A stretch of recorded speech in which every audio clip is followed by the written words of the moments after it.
Hello दोस्तों, नमस्कार। स्वागत है आप सबों का आपके अपने चैनल पर।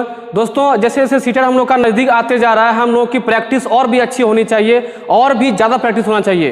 तो आज आपके सामने मैं हाजिर हूँ लेकर के मैथ पेडागोजी के कुछ बेहतरीन और इम्पोर्टेंट क्वेश्चंस।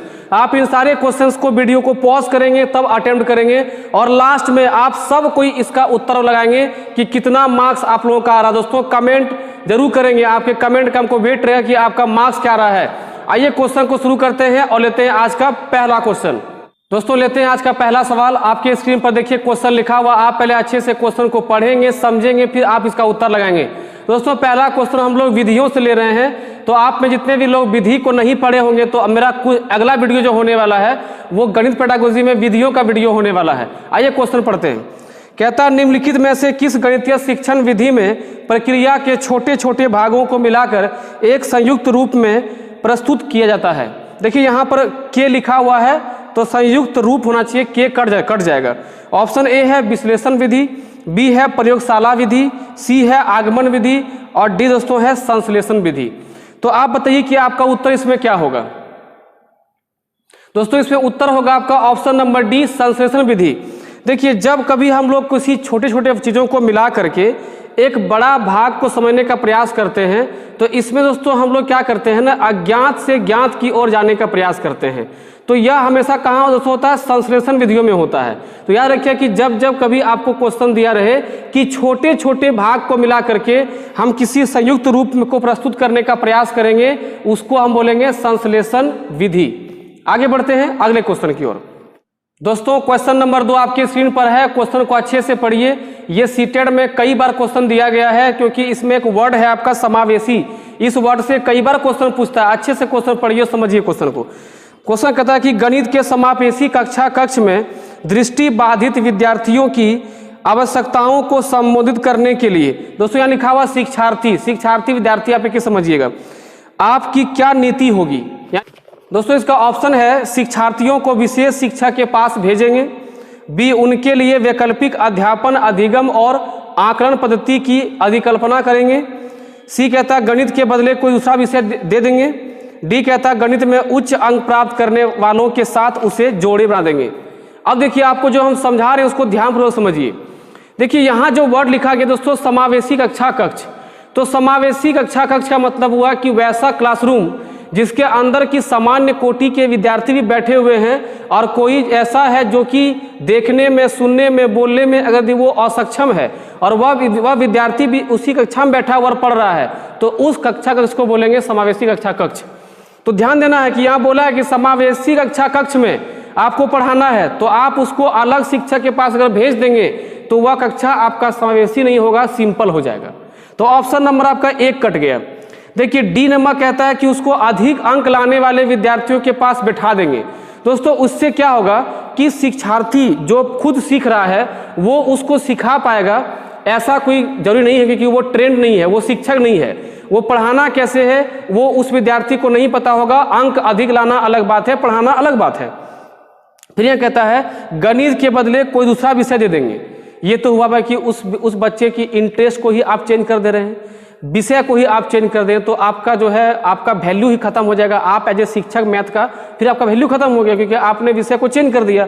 तो इसका सही उत्तर होना चाहिए दोस्तों कि उनके लिए वैकल्पिक अध्यापन अधिगम और क्या कहता है आकलन पद्धति की अभिकल्पना करना होगा। यानी उसके लिए व्यवस्था अलग करना होगा, अलग तरह से आपकी नीति होनी चाहिए। जो सिखाने का पद्धति है वो वैकल्पिक, यानी जिस हिसाब से आप सामान्य बच्चों को सिखा रहे हैं उसको सिखाते समय आपका जो विधि हो बिल्कुल अलग हो जाएगा।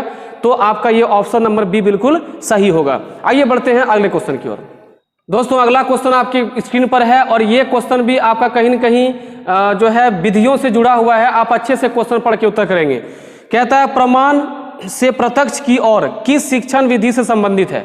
दोस्तों, प्रमाण से प्रत्यक्ष की ओर यानी पहले प्रमाण देना है फिर प्रत्यक्ष की ओर जाना है, तो यह शिक्षण विधि कौन सा होगा। आगमन, निगमन, प्रयोगशाला, विश्लेषण। देखिए, प्रमाण मतलब होगा कि पहले आप क्या करेंगे उसको रूल लिखाएंगे, रूल समझाएंगे, उसके बाद प्रत्यक्ष मैंने उसको दिखाएंगे, मैंने एग्जाम्पल देंगे।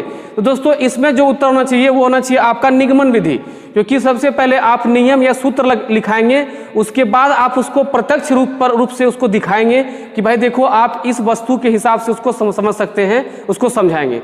तो याद रखिएगा यहाँ पर देखिए वर्ड में आपसे खेला गया है प्रमाण से प्रत्यक्ष। प्रमाण का यहाँ मतलब दोस्तों हो रहा है सूत्र, नियम, अवधारणा, और प्रत्यक्ष से मतलब दोस्तों हो गया उदाहरण। ठीक है, अगले क्वेश्चन की ओर बढ़ते हैं। दोस्तों अगला क्वेश्चन कहता है प्रेरणा, क्रियाकलाप व समायोजन गणित शिक्षण के किस पक्ष से संबंधित है? पहला कहता है ज्ञानात्मक पक्ष, 2 कहता है क्रियात्मक पक्ष, 3 कहता है सौंदर्यात्मक पक्ष, या डी कहता है इनमें से कोई नहीं। तो ध्यान रखिए दोस्तों, सौंदर्यात्मक पक्ष यहाँ पर एक जो दिया हुआ है यह जुड़ा होगा उसके प्रतीक से, भाषा से, बनावट से। लेकिन ज्ञानात्मक पक्ष क्या है कि वह कोई चीज करके हासिल करता है, ज्ञान हासिल करता है। जब कोई क्रियाकलाप कोई बच्चा करता है उसके बाद जो उस चीज से उसको अनुभव मिलता है तो वह अनुभव हो गया उसका ज्ञानात्मक पक्ष। लेकिन यहाँ पर जो ऑप्शन बी नंबर दोस्तों दिया है क्रियात्मक पक्ष, तो प्रेरणा, क्रियाकलाप, समायोजन ये सारी चीज एक क्रिया का रूप में होता है, तो इसे हम क्रियात्मक पक्ष कह सकते हैं। ठीक है, ऑप्शन नंबर बी इसका भी सही उत्तर होगा। आगे बढ़ते हैं दोस्तों, अगला क्वेश्चन भी बहुत महत्वपूर्ण है, सीटेट कई बार पूछा हुआ है, यूपी टेट, उत्तराखंड, पता नहीं कितने डेट में क्वेश्चन आया हुआ है। ये क्वेश्चन दोस्तों कहता है कि स्वयं सीखने की विधि को गणित में किस अन्य नाम से जानते हैं? स्वयं सीखने की विधि, इसका मतलब कि इसमें विद्यार्थी काफी एक्टिव होगा, छात्र कम करके देगा, शिक्षक कम करके देंगे और छात्र को अधिक काम करना होगा, खोजना होगा, समझना होगा, क्रियाकलाप करना होगा। इसका ऑप्शन नंबर 1 समस्या समाधान विधि, 2 कहता अन्वेषण विधि, सी कहता खेल विधि, और डी दोस्तों कहता व्याख्यान विधि। तो देखिए इसमें एक वर्ड दिया दोस्तों अन्वेषण, तो अन्वेषण मतलब होता है इन्वेस्टिगेशन करना, खोजबीन करना। तो जहां पर स्वयं सीखने की विधि हो, स्वयं करके सीखना हो, उसमें आप अन्वेषण करेंगे, खोजबीन करेंगे, इन्वेस्टिगेशन करेंगे। तो आपका ऑप्शन नंबर बी बिल्कुल सही उत्तर है। अन्वेषण विधि को ही स्वयं करके सीखने का विधि कहते हैं, और मैथ के नाम में क्या कहते हैं उसको? अन्वेषण विधि। आइए बढ़ते हैं अगले क्वेश्चन की ओर। दोस्तों अगला क्वेश्चन आपके सामने है, गणित के उद्देश्यों के संदर्भ में निम्नलिखित में से कौन सा कथन सत्य है? ऑप्शन ए तर्कपूर्ण ढंग से सोचने की शक्ति विकसित करना, बी कहता रटने की शक्ति का विकास करना, सी कहता सूत्र याद करने की क्षमता विकास करना, डी कहता सवाल हल करने की क्षमता का विकास करना। आप अगर ध्यान देंगे ऑप्शन में तो बी, सी और डी ये तीनों रटने पर संबंधित है, जबकि गणित कभी भी नहीं कहता है कि आप रटने पर डिपेंड हो। वह हमेशा कहता है कि तार्किक क्षमता का विकास करें ताकि आपकी मानसिक क्षमता का विकास हो और किसी भी समस्या को आप तर्क संगत, तार्किक पूर्ण से हल कर सकते हैं।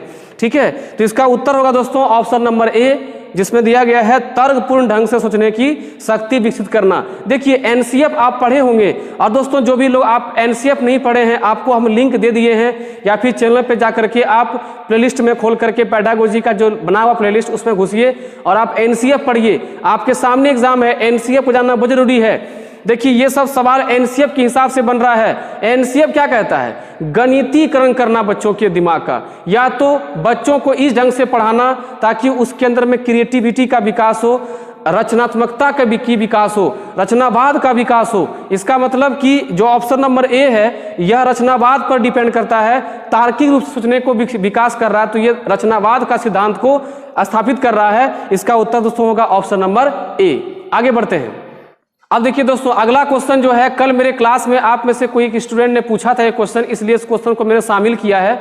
आप इस क्वेश्चन को अच्छे से देख करके समझ जाइए ताकि आप इसका उत्तर अच्छे ढंग से समझे। दोस्तों व्याख्या को आप जरूर सुनेंगे। आप लोग क्या कर रहे हैं कि क्वेश्चन बना करके स्किप कर जा रहे हैं, नहीं, व्याख्या को सुनिए कि मैं जिस व्याख्या के हिसाब से उत्तर लगा रहा हूं क्या आपका व्याख्या भी बिल्कुल सेम है। अगर सेम नहीं है तो आपको व्याख्या सुननी बहुत जरूरी है। आइए बढ़ते हैं क्वेश्चन की ओर। कहता है एक शिक्षक आधार 10 और स्थानीय मान की संकल्पना का विकास करते समय कक्षा में निम्नलिखित पहेली प्रयोग करता है। पर देखिए क्या पहेली है। कहता है मैं 8 दहाइयों और 4 इकाइयों से कम हूं, इस गतिविधि का उद्देश्य क्या हो सकता है? ठीक है, एक पहेली दिया गया है शिक्षक द्वारा।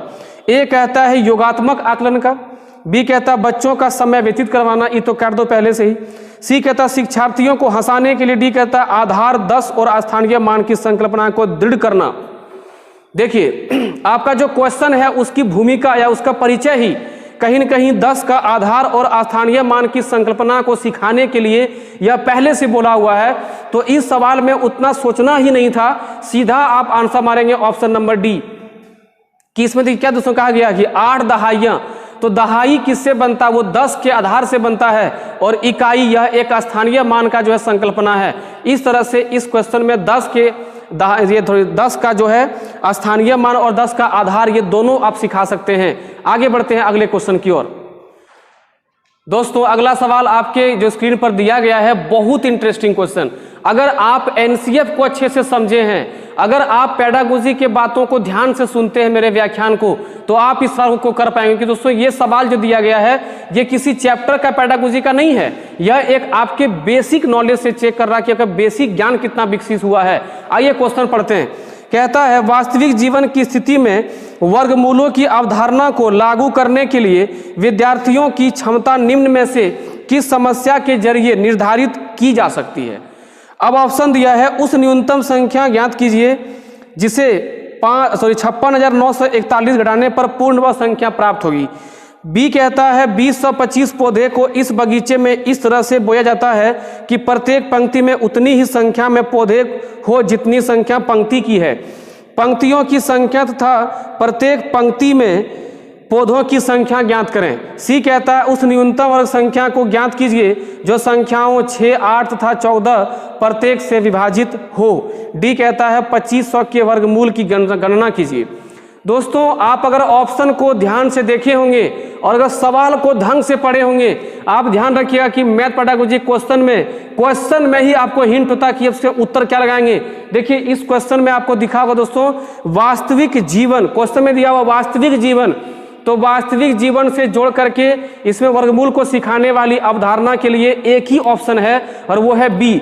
बाकी तीनों ऑप्शन तभी कोई बच्चा कर सकता है जब वो वर्गमूल की अवधारणा पूर्णतः सीख गया हो, वर्गमूल को हर तरफ से समझ गया हो, हर स्थिति में प्रयोग करना समझ गया हो, तभी बाकी वो ए, सी और डी को सॉल्व कर सकता है। तो इसका उत्तर दोस्तों होगा ऑप्शन नंबर बी।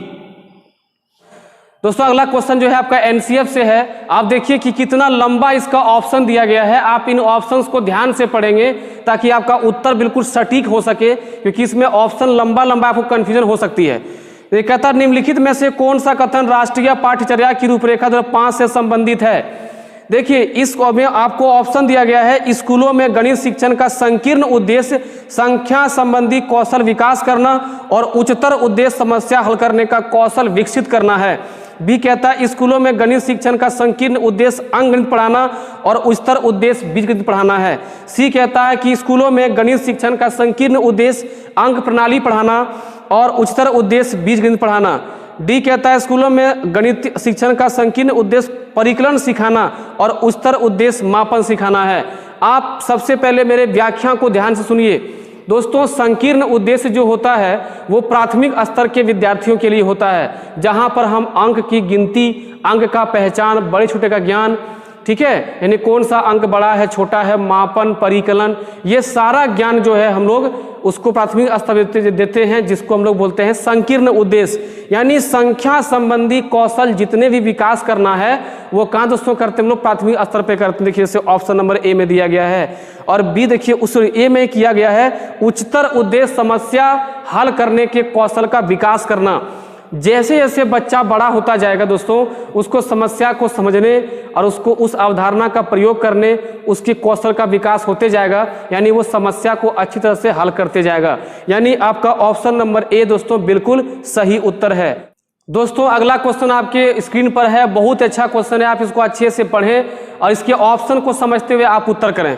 कहता है निम्नलिखित में से कौन सा क्रियाकलाप आंकड़ों के प्रस्तुतिकरण और आंकड़ों के निरूपण के लिए उपयुक्त नहीं है। देखिए आंकड़ों को प्रेजेंट करना, प्रस्तुत करना है और आंकड़ों का निरूपण करना है, तो उसके लिए कौन सा उपयुक्त नहीं है ये बताना है। देखिए फर्स्ट कहता सर्वेक्षण, बी कहता वाद विवाद, सी समाचार पत्र रिपोर्ट और डी परियोजना। देखिए आप लोग एक विधि पढ़ेंगे परियोजना विधि, उसमें दोस्तों देखिए क्या कहता है आपको क्षेत्र भ्रमण करना है, यानी एरिया में घूमना है और उसमें सर्वेक्षण करना है। सर्वेक्षण करते हुए समाचार पत्रों को भी पढ़ना है। उसके बाद दोस्तों आप बनाएंगे, आप एक स्कीम बनाएंगे परियोजना, तो इसमें ये तीनों जो है, ये आंकड़ा के प्रस्तुतिकरण में तीनों इंपॉर्टेंट हैं, लेकिन बात विवाद ये इंपॉर्टेंट नहीं है। तो आपका ऑप्शन नंबर बी बिल्कुल सही उत्तर होगा। आगे बढ़ते हैं अगले क्वेश्चन की ओर। दोस्तों अगला क्वेश्चन आपकी स्क्रीन पर, जो कि गणित के प्रकृति से संबंधित है। आप ये चैप्टर हमसे पढ़े हुए हैं, जो नहीं पढ़े हैं आप सारे वीडियोस को देखिए पेडागोजी का, आपको समझ में आएगा कि प्रकृति क्या है मैथ का। दोस्तों क्वेश्चन कहता है गणित के बारे में निम्नलिखित में से कौन सा कथन गलत है। ध्यान दीजिएगा, प्रकृति जो मैथ की होती है उसकी कौन सी गलत है ये बताना है। पहला कहता है गणित की अपनी भाषा है, गणित एक सटीक विज्ञान है, गणित ब्रह्मांड में परिवर्तनशील है, और गणित तर्क का विज्ञान है। देखिए, आप जब गणित की प्रकृति को पढ़ें दोस्तों, तो गणित की अपनी भाषा है जिसमें सूत्र, उसमें जो क्या कहते हैं आपका संकेत, उसमें आप अलग अलग तरह का प्रयोग होता है। तो गणित की भाषा अपनी है। उसके बाद गणित एक सटीक विज्ञान है, मतलब कि यह एक ऐसा ज्ञान है, ऐसा विज्ञान जो कि कभी भी चेंज नहीं होता, बिल्कुल फिक्स होता है, परफेक्ट रहता है। यानी गणित एक तर्क का विज्ञान है, बिल्कुल ये भी सही है। तो दोस्तों ध्यान रखिए, यहाँ जो ऑप्शन नंबर सी है कि यह परिवर्तनशील है। तो दोस्तों गणित किसी भी स्थिति में, किसी भी समय में, किसी भी स्थान में अपरिवर्तनशील है, इसको ध्यान रखिएगा, परिवर्तनशील नहीं है। तो आज का आपका वीडियो में क्या मार्क्स आ रहा है दोस्तों, आज के सेशन में आप उसको कमेंट करिए, ताकि देखिए आपका परफॉर्मेंस कहाँ पहुंचा है। और फिर दोस्तों मिलते हैं हम लोग कल के वीडियो में, और कल हम लोग फिर से एक अच्छा सेशन लेकर के हम लोग हाजिर होंगे। तब तक के लिए जय हिंद, पढ़ते रहिए।